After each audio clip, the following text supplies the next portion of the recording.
Los hijos de Dios, Génesis 6. Aconteció que cuando comenzaron los hombres a multiplicarse sobre la faz de la tierra y les nacieron hijas, que viendo los hijos de Dios que las hijas de los hombres eran hermosas, tomaron para sí mujeres, escogiendo entre todas.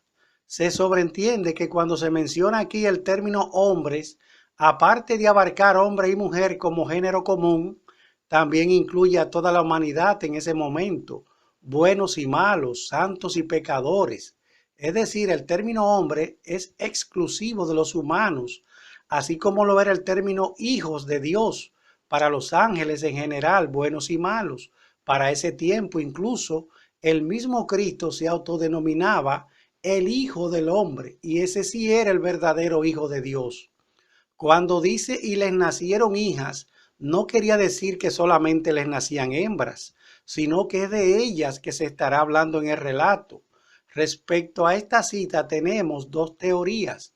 Primero, unos dicen que esos hijos de Dios corresponden a los hijos de Set, que se mezclaron con las mujeres, las cuales eran las descendientes de los hijos de Caín, que vienen siendo las hijas de los hombres. Génesis 4:26. Dice que aquí fue que empezaron los hombres a invocar el nombre de Dios a partir de Set y su hijo Enos. En primer lugar, no está diciendo que solo los de esa descendencia invocaban a Dios, ya que no lo especifica, aunque podemos aceptarlo como tal. Además, como ambos descendientes, tanto Abel, Set como Caín, procedían de los mismos padres físicos, Adán y Eva, debieron tener los mismos rasgos físicos semejantes, porque el invocar a Dios no te hace gigante, ni más feo, ni más bello, físicamente hablando. Y en el hipotético caso que fuera así, debió ser lo contrario. Las mujeres de los supuestos hijos de Dios debieron ser las más bellas. Además, el hecho de que se empezara a invocar a Dios a partir de Enos no significaba que automáticamente todos adquirirían ese calificativo, aunque fueran de ese linaje, o sea que fueran todos engendrados, entregados a Dios. También argumentan que los ángeles no tienen sexo y que físicamente sería imposible hacer esa unión. Y argumentan también que si fue así, ¿por qué no siguió pasando? Pero aquí yo diría que siguió pasando hasta que Dios encadenó a esos tipos de ángeles y exterminó a esa generación. Y si fueran los de Set, entonces debieron seguir los gigantes, y no pasó así tampoco. Mateo 22:30, Lucas 20:34. Yo digo que de esta última cita confirma el propio Jesús cuando es que el hombre pasa a ser llamado hijo de Dios. También estoy de acuerdo con ambas citas, pero para esa época esos ángeles caídos fueron la excepción y no se casaron, lo hicieron a la fuerza. Aunque admito que esta mutación fue un misterio que solo las personas de aquellas épocas podrían afirmar o desmentir, al igual que las personas que tuvieron el privilegio de vivir con Adán y Eva respecto a la serpiente. Y recuerden que Pablo dice que hasta ahora vemos a través de un espejo oscuro, pero cuando venga lo perfecto sabremos hasta cómo fuimos formados. Primera de Corintios 13:12. Así que Dios es el mejor científico, no es un truquero. Hebreos 1:14 dice que estos ángeles son espíritus, pero ¿será cuando hacen esa función? Ya que sabemos que Jesús cuando resucitó y también los ángeles que visitaron a Lot comieron muchísimo, así también cuando Dios visitó a Abraham. Es decir, que algunos ángeles tienen la capacidad en la tierra de comportarse como humanos. Y aunque sean diferente naturaleza, tenemos el ejemplo de María, que concibió por obra y gracia del Espíritu Santo, sin intervención masculina. También sabemos que Moisés y los brujos egipcios transformaban cosas de una materia muerta en otras con vidas. Mateo 3:9. Veamos qué nos dice la palabra con relación al término hijos de Dios. Aunque sabemos que en términos general somos todos hijos de Dios, humanos buenos y malos, ángeles buenos y malos. Isaías 1:2. Aunque aquí el Señor se está refiriendo en esta cita a los malos y aún así admite que son sus hijos, que son hijos de Él. Sin embargo, tanto la palabra como el mismo Cristo, establecen bien claro cuándo es que el humano llega a ser o a llamarse hijo de Dios y en qué dispensación. Job 1:6. Este pasaje dice claramente quiénes eran los hijos de Dios, aunque creo que eran todos ángeles caídos, ya que los ángeles buenos no tendrían esa necesidad, ni mucho menos mezclarse con el maligno para presentarse ante Dios. Además dice que los hijos, no todos los hijos de Dios, como dice Job 38:7. Aquí confirma a quienes se les llamaba hijos de Dios, Mateo 18:10. En el Antiguo Testamento no recuerdo una sola cita donde Dios les llamara hijos a sus hombres fieles. A Enoc incluso le llamó amigo y ese caminó hasta con Dios. A Job le decía siervo, dice la palabra. Así que desde Abel, Set, Noé, Moisés, Abraham, Jacob, Isaac, etcétera, a ninguno de ellos les llamó hijos. Es decir, que hasta ese momento en el Antiguo Testamento solamente a las entidades espirituales, buenas o malas, se les llamaba hijos de Dios.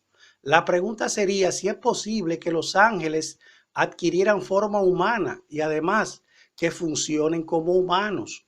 Hebreos 13:2, Génesis 19:3, Lucas 24:39. Y hay que reconocerles a todos los ángeles, buenos y malos, es que son bravos guerreros, no son cobardes. Y por eso dice que de ellos salieron los primeros valientes de renombre de la antigüedad. Génesis 6:4. Ahora veamos cuántos tipos de creación humana han ocurrido. Mejor dicho, cuántos métodos. Tenemos el primero, el directo, Adán y Eva. El segundo, el normal, nosotros. Tercero, la alteración genética de los ángeles caídos. Y cuarto, la de Cristo. Nos preguntaríamos cómo fue posible y por qué algunos ángeles que no guardaron su dignidad convivieron con la silla de los hombres. Opino que después de la rebelión del maligno y sus ángeles, aparentemente Dios les permitió a los ángeles la opción de elegir, no solo para probarlo, sino para que ellos no pensaran que Dios fue injusto con el castigo que le hizo al maligno y sus ángeles. Juan 6:67. A Dios no le interesa tener robots ni a nadie obligado. Judas 1:6, segunda de Pedro 2:4. Notemos aquí que tanto Judas como el mismo Pedro establecen una conexión directa entre esos ángeles caídos con el diluvio. La palabra prisión de oscuridad que emplea tanto Pedro como Judas corresponde a la palabra tártaro, un lugar, una fosa de oscuridad dentro del mismo infierno. En esta cita se nos confirma que efectivamente estos tipos de ángeles caídos existieron y no fueron los que acompañaron al maligno en su rebelión. Y estos subirán del pozo del abismo durante la gran tribulación, Apocalipsis capítulo 9. Y se dice que algunos de esos pichones son tan fuertes o más fuertes que el maligno y que no puede el maligno controlarlo. Y por eso es que están encerrados en prisiones de oscuridad o encadenados en el río Éufrates. Y de hecho, con la creencia de los científicos de que con el Big Bang se creó todo por medio de explosiones de luz, ellos hicieron una puerta al infierno llamado el colisionador de hadrones, situado a 27 kilómetros bajo tierra en Europa, cuyo experimento es hacer chocar electrones, protones y neutrones a la velocidad de la luz para crear cosas. Pero su verdadero objetivo es abrir dimensiones infernales, queriendo sacar al ángel del abismo, el destructor Apolión, junto con los millones de demonios. De hecho, esta edificación está en un lugar donde antiguamente Roma se adoraba al dios Apolo y se le llamó Apoliacum, y en su entrada tiene una estatua en honor al dios hindú Shiva, el destructor, mientras que el maligno y sus ángeles serán derribados de arriba. Isaías capítulo 24, versículo 21. Aunque el infierno esté en el centro de la tierra y esto sea un misterio también. Retomando la cita del Génesis 6:2, dice que tomaron para sí mujeres, escogiendo entre todas, es decir, las tomaron sin oposición, ya que no salían físicamente esos pobres hombres normales con esos monstruos grandes, esos ángeles grandes. Génesis 6:4. Esta cita da a entender que ya habían gigantes en aquellos días, antes de que los hijos de Dios se llegasen a la silla de los hombres. Pero sin embargo, la cita de más arriba nos confirma que fueron ellos mismos. Más bien quiere decir que antes y después del diluvio existieron los gigantes. Se sabe que el gigantismo existe, pero el caso de esos gigantes fue diferente y se han encontrado calaveras de gigantes enormes que no sé por qué las ocultan los científicos hoy en día. Números 13:33, Deuteronomio 2:20, Primera de Samuel 17:4, Deuteronomio 3:11, Segunda de Samuel 21:20, Génesis 6:12. Con razón entiendo por qué Dios exterminó tanto a animales como a humanos. Esta mutación que se dio aparentemente y contaminó todos los seres vivos. De ahí que decimos que la mitología de varios países donde se menciona varios híbridos, es decir, mitad humano, mitad animal, probablemente existieron y no fueron meras imaginaciones de artistas, aunque sabemos que hay leyendas y mitologías falsas, exageradas. Inclusive pienso que esos ángeles caídos fueron los primeros constructores de las pirámides y otros monumentos de piedra gigantes. Además, como esos gigantes de 24 dedos alteraron el código genético humano, esos muertos no resucitarán jamás. Isaías 26:14. Concluimos que cuando aparece Cristo en escena, Él mismo se encarga de definir cuándo es que pasamos a llamarnos hijos de Dios, es decir, después de su sacrificio en la cruz. Juan 20:17, Juan 15:13. Aquí el Señor establece primero por qué les llama siervos, luego por qué les llama amigos a sus discípulos, ya que todavía no había ocurrido su sacrificio, y luego veremos que cuando ocurre su sacrificio, les llamará hermanos cuando resucita, ya que Cristo es nuestro hermano mayor y somos igual a Él, igual que el Hijo de Dios. Recuerden que en el Antiguo Testamento Cristo era el verbo, luego el ángel de Jehová, luego Melquisedec, y luego de su nacimiento virginal pasa a ser hijo de Dios. Salmo 2, Hebreos 2:9 al 17, Hebreos 5:5 al 10, Juan 1:12 al 14. Como hemos visto ya quiénes y cómo pasan a ser llamados hijos de Dios, así que no son los descendientes de Set,